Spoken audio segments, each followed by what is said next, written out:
નમસ્કાર ખેડૂત મિત્રો, સ્વાગત છે તમારું ધાર્મિક ડિજિટલ વર્કમાં।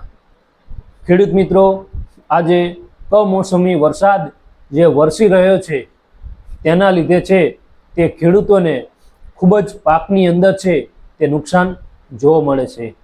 તે નુકસાન અટકાવવા માટે આજે ગુજરાત સરકારશ્રી દ્વારા આઈ ખેડૂત પોર્ટલ 2.0 ને ખુલ્લું મૂકવામાં આવે છે અને તેની અંદર છે તે તાડપત્રીની સહાય આપવામાં આવે છે, એટલે કે તાડપત્રીની અરજી કરવામાં આવે છે અને તાડપત્રી દ્વારા ખેડૂતોને જે કમોસમી વરસાદ જે વરસી રહ્યો છે તેના લીધે જે થતું નુકસાન છે તે અટકી જાય છે।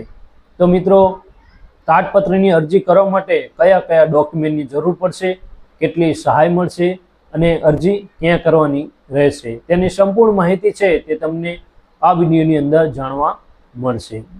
તો મિત્રો, વાત કરીએ કે અરજી ક્યાં કરવાની રહેશે, તો તમારા ગામની અંદર જે વીસી ઓપરેટર ભાઈ જે ગ્રામ પંચાયતની અંદર બેસે છે તેની પાસે જઈ અને તાડપત્રીની અરજી કરવાની રહેશે।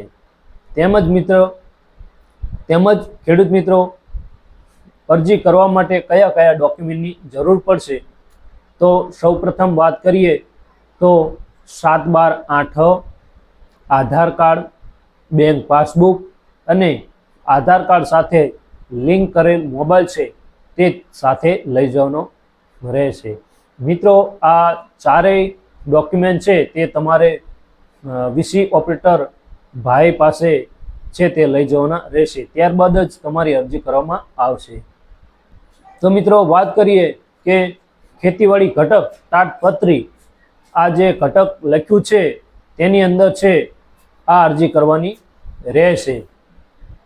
તેમજ મિત્રો, તેની અંદર કેટલી સહાય મળવાપાત્ર છે તો તેની વાત કરીએ તો કે અનુસૂચિત જાતિ અને અનુસૂચિત જનજાતિ સિવાયના જે ખેડૂતો છે તેને તાડપત્રીની ખરીદ કિંમતના 50% અથવા તો 1250 રૂપિયા બંનેમાંથી જે ઓછું હોય તે ખાતા દીઠ વધુમાં વધુ 2 નંગ મળવાપાત્ર છે। તેમજ અનુસૂચિત જાતિના ખેડૂતો માટે તાડપત્રીની ખરીદ કિંમતના 75% અથવા તો 1875 બંનેમાંથી જે ઓછું હોય તે વધુમાં વધુ ખાતા દીઠ 2 નંગ આપવામાં આવશે। તેમજ અનુસૂચિત જનજાતિના ખેડૂતો માટે તાડપત્રીની ખરીદ કિંમતના 75% અથવા તો 1875 બંનેમાંથી જે ઓછું હોય તે વધુમાં વધુ ખાતા દીઠ 2 નંગ આપવામાં આવશે। તો મિત્રો, આ પ્રકારે છે તે તમામને જે તાડપત્રીની સહાય મળવા પાત્ર છે। તો મિત્રો, તાડપત્રીની ખરીદી ક્યારે કરવાની છે, તો કે જ્યારે પૂર્વ મંજૂરીનો હુકમ આપણાને મળે છે ત્યારબાદ જ છે તે આપણે તાડપત્રીની ખરીદી કરવાની રહેશે।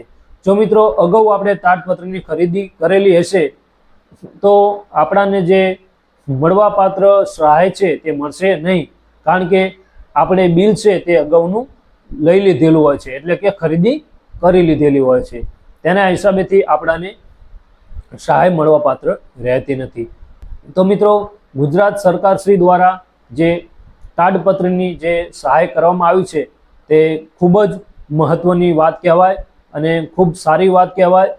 તો ખેડૂત મિત્રો, હું આશા રાખું છું કે તમને આ વિડીયો છે તે ખૂબ જ ગમ્યો હશે અને જો વિડીયો ખૂબ જ ગમ્યો હોય તો વિડીયોને લાઈક કરો, વિડીયોને તમારા મિત્રો સુધી શેર કરો અને ચેનલને સબસ્ક્રાઈબ કરવાનું ભૂલશો નહીં।